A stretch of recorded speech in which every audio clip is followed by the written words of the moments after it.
gentlemen, I want all of you to please pay attention back to the stage as we have another session. And ladies and gentlemen, this time we have Debra Mrock coming on the stage to ignite. Ladies and gentlemen, our keynote speaker, Dr. Debra Mrock, CEO Resound USA. She's going to talk about human leadership in the age of AI, why your voice matters more than ever.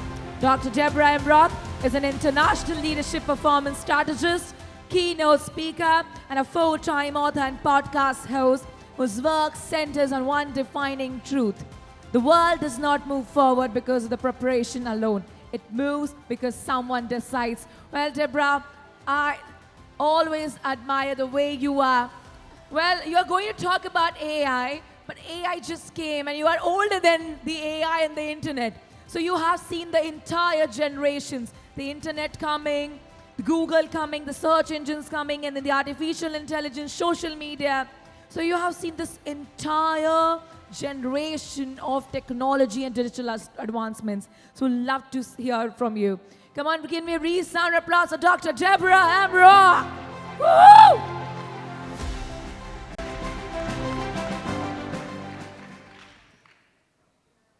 The world is not stabilizing. We're in acceleration. We're moving faster than ever before. Markets are shifting. Technology, AI, is moving faster than we can regulate. Global unrest. Well, it's impacted flights already, right? It's impacted our lives, our businesses. And unfortunately, it's impacting our feeling of safety. We are not in stable times. We are in times of flux. And how appropriate, here we are in this room, all together at the Fluxx Conference. And we're meeting each other. We're sharing with each other. We're bonding with each other. And we'll be able, hopefully, to take these relationships back home from all over the world and all over the globe. Well, yes, I'm going to talk about AI, but I want to tell you my story first. And there's a couple reasons, and you'll learn as I go along. I do what I do because I was told I couldn't. I wanted to be a teacher since I was 5. I would actually line up my dolls, my stuffed animals in a row. I'd hand them out papers. I'd grade those papers, and I had to discipline them because they really got out of hand. But when I got to college, I had some problems. Actually, 2. I'll take you through the first set, and then I'll tell you the second. Well, the first thing that happened was I wanted to be a teacher, so I went to a 2-year college, a small one, because I was a little scared. And then I went to a big university, University of Michigan in the States. The problem was that when I went from a 2-year college to a 4-year college, I didn't know that I was entering as a sophomore in this new college. I still don't understand. So when I finished my junior year, what I thought was my junior year, I was getting ready to sign up for student teaching. And they had the nerve to tell me that I wasn't a senior next year, and I had to go at least another year, year and a half, taking courses at their university before they give me a student teaching position. So I really couldn't afford to do that, and I wasn't going to make my folks pay. So I got my BA in speech and communications. Well, a few years down the road, I said, I'm going to try again. So I tried for my master's in education. This time I was smart. I said, you're going to get me a student teaching position, right, when I'm done? And they said, oh, yeah, take our program. Well, you probably figured it, right? I didn't get it in writing. Always get stuff in writing. Because when it came time, which was, I finished classes right at the beginning of June. And guess what? No teachers in school, right? So I said, are you going to help me, get one for the fall? And they said, no, we don't do that anymore. I said, well, I didn't get the memo. What are you talking about? Well, what happened is they told me I had till August to find my own. Well, administrations wouldn't give me teacher numbers. That's a privacy issue. So once again, took some classes, got my MA in education. Well, last try was college. I was going to be a college professor. And I really thought that was what I wanted to do anyway. Well, I went for education and fell in love with leadership and transformational leadership. Powerful stuff. The problem with that is I did my 5.5 years of research, argued my dissertation, got called doctor, graduated, was finishing up, polishing my dissertation up, checking the grammar, going through all the references, and I got a text telling me the school was closing. A text. So I picked up the phone and called them, and they actually told me, well, you probably don't have time to get it in now. And I said, but I want to be a teacher of transformational leadership. You don't do that without a published dissertation, people. You've got to have that academic thing. So they said, well, here's your choices. You can give back your diploma. We'll take the doctor away from you, and you can keep your dissertation and see if you can find another place to use it. 5.5 years, people. I said, well, what's the other option? You graduate and never get to use your research anywhere else. So I signed the paper, of course. I was mad. I was really, really mad. I was upset, I was hurt, I was mad, I was frustrated. But I realized something. It took a little bit, but I realized you can't stop a teacher from teaching. And I want to tell you right now that no one can stop you from your passions, from what you believe in, from your leadership. They can try, but they can't ever stop who you are.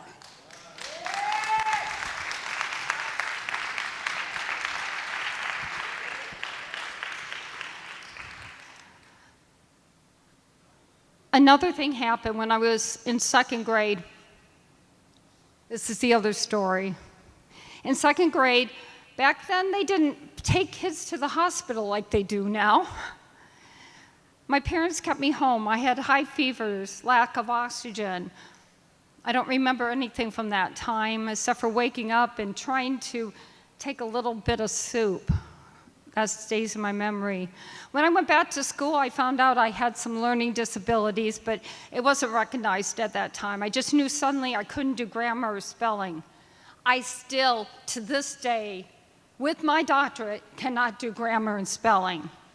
And anybody that can't spell, and I met a lot of people when I tell them my story, and this is where AI comes in. When I tell them my story, a lot of people say, yeah, you're right. Because they said, look it up in a dictionary or Google or whatever. You can't. If you can't spell, how do you get the second letter in a word? Or how about that P and that F? How do you do that? So, but I told you I just got my master's, right? I just told you I got my doctorate. People, I got my doctorate summa cum laude, straight A's, baby. Yeah.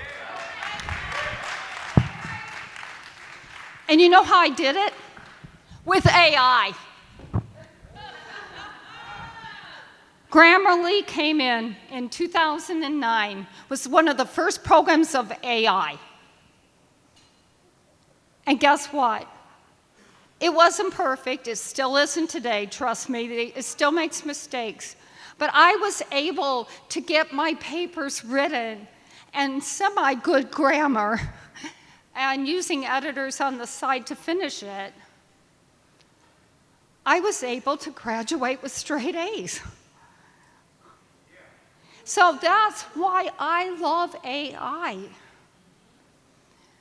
And yet, I don't know, hands, I want to show hands. Anybody heard anybody say AI is going to take over the world? I actually have. I see some hands out there, yeah. It's not going to, it's a language tool. It's not going to take over anything. Because you see, a tool can be used for good or bad. A hammer can build a house or be a weapon. The same thing with AI. Anybody out there heard it's going to take jobs? Yeah. Guess what? It is. That is true. But every time it's happened, like back when we did the, computers and the internet into our businesses, it took jobs too then. It takes lower level jobs. But every time it does that, it replaces them with higher level jobs that are worth more money and better income for people. So what do we do as leaders? Our responsibility in that is to encourage people under us, people in our organizations, to get more education. And if they don't want to, that's on them, not us. But our role is to encourage them to better themselves.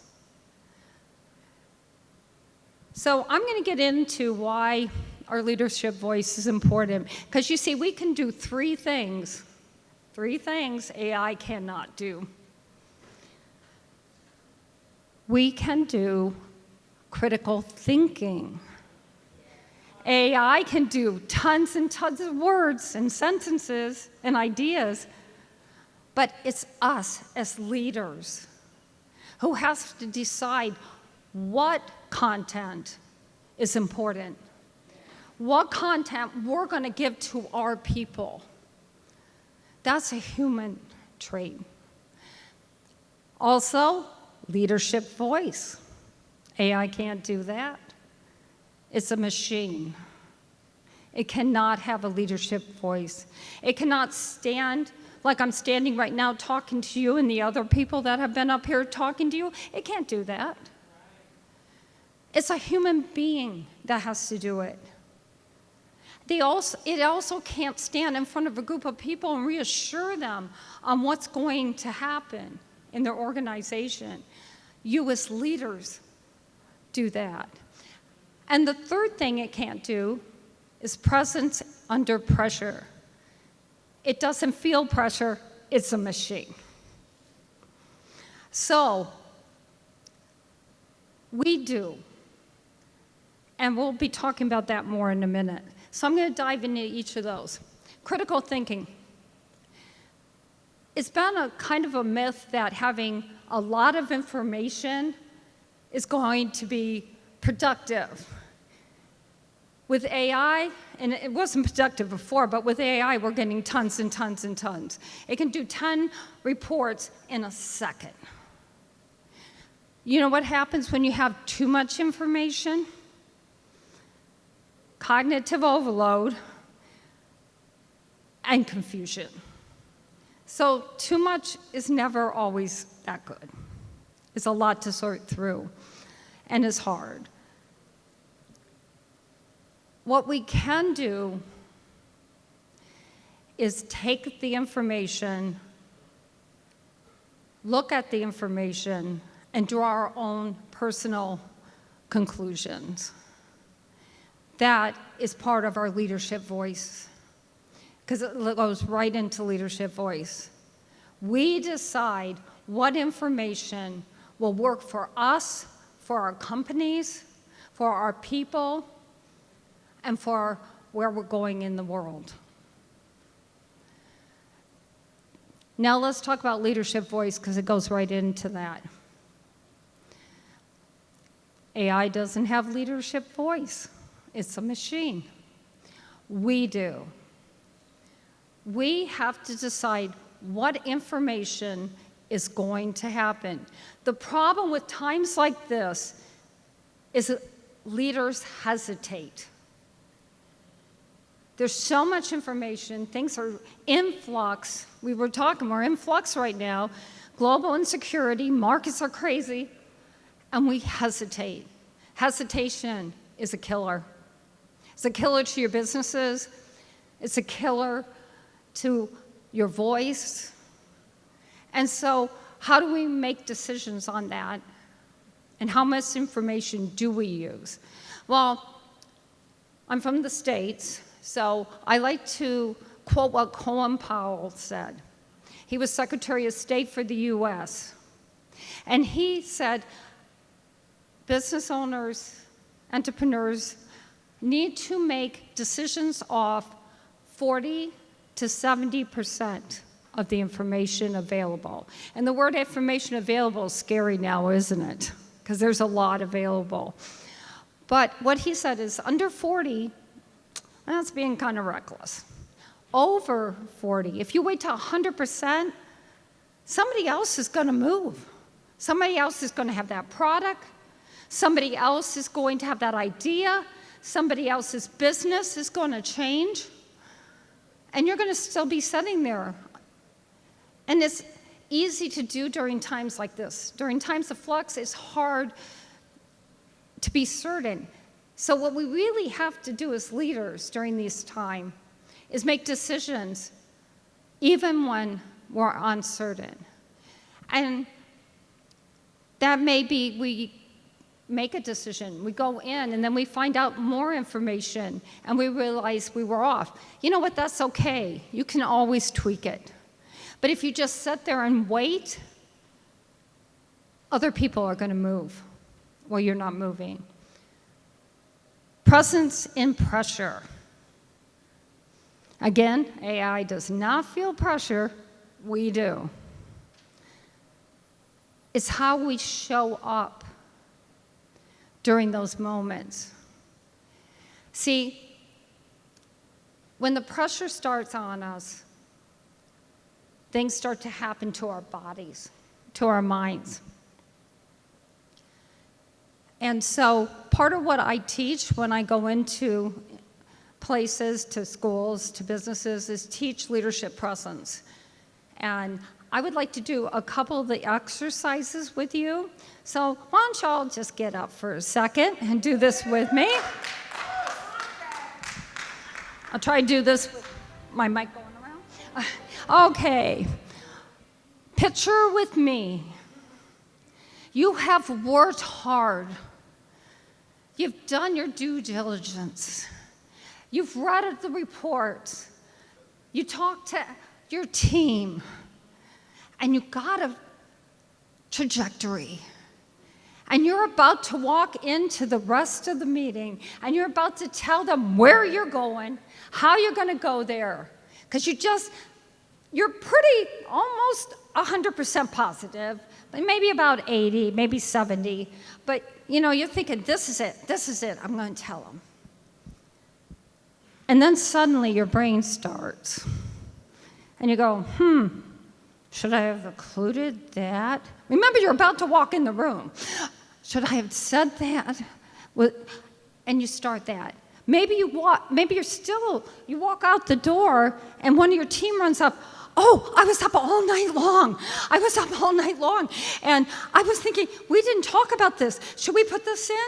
And now your brain's really going. Your hands are getting sweaty. Your heart's starting to pound. That's called cognitive overload. So what I teach in that situation is 2 simple exercises that I was doing at the table before I get up here. I do this every time I speak to get my brain slowed down. So I'm not over-guessing what I'm going to say or what I'm going to do. And it's very simple. We're going to start with, you've probably done this before. We actually have taught this in schools to teachers and staffs to handle kids that are out of control. but now we're going to use it on ourselves for being out of control. So what we're going to do is simple. We're just going to do 4 breaths in, hold 4, release 6. And that's 6. I know probably most of you have done 4, 4, 4. I'm telling you, I want you to watch your body while you do this, and you're going to find out by adding those 2 extra beats, you're going to feel something just really come out of you. Ready? All right. Breathe in, 2, 3, 4. Hold, 2, 3, 4. Release, 2, 3, 4, 5, 6. Do you feel that? Do it again. Breathe in, 2, 3, 4. Hold, 2, 3, 4. Release, 2, 3, 4, 5, 6. Wow, huh? Now you got your mind. See, and what that does is your body's reacting to, you're stopping when you're breathing and you're thinking about breathing and you're counting, you're focusing on that, and it stops your mind from spinning and trying to come up with all these different things. But you got to walk in that room, right? You're going to own that room, right? We're going to own that room, and we're going to get everybody behind us. So what we got to do is get ourselves, our body in line. So we're going to roll your shoulders back, get that straight posture. You're going to lift that chin up. You're going to have that power. And then I want you to plant your foot, because you are not going to listen to yourself or anybody else before you get in that room now. So do that with me. Roll your shoulders back, chin up. Plant yourself. Now let's put that together.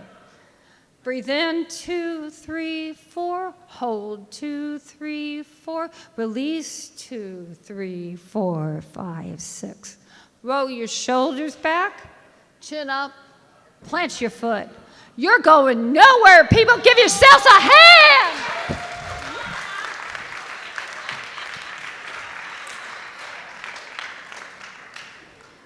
You can sit down now. You know, it's a simple exercise, but it really seriously works. How'd you feel? Did you guys feel good? Relaxed? Leadership in AI time is really, in a lot of ways, no different than ever before. We've always, as leaders, had to learn to trust ourselves, our instincts, and who we are. I think the question is not what AI can do. I think the real question we got to ask ourselves is, what kind of leader do I want to be during this AI time? How do I want to use my voice? How do I want to have my presence? And how am I going to handle this? That's the real question. Because you see, the person that's going to own this time, the leader, is not going to own it because they're smart. I hate to say it, but smart people rarely, I mean, they come up with ideas, but usually if they're super smart, they're not, they overthink. It's not going to be the technical genius, even though it's tech. It's not going to be that person. I'll tell you who it's going to be. It's going to be the person who can think critically during chaos. Because we got chaos time. It's going to be the person who has a leadership voice and isn't afraid to use it, even when they're not 100% certain, because that's really hard to be. And it's going to be the person who can stand under pressure, lead powerfully, when nobody really knows what's happening. And you know why that's important? Because that is our human condition. But the one thing I want to leave you with right now, and if you forget everything I said, except for do that exercise, it really does work, but you forget everything I've been talking about, I want you to remember one thing as leaders. And this will take the fear of AI out of you. Because I'm telling you right now that people will listen to people. People will follow people. They're not going to follow a machine. They're going to follow you, each and every single one of you out there. So give yourselves a hand.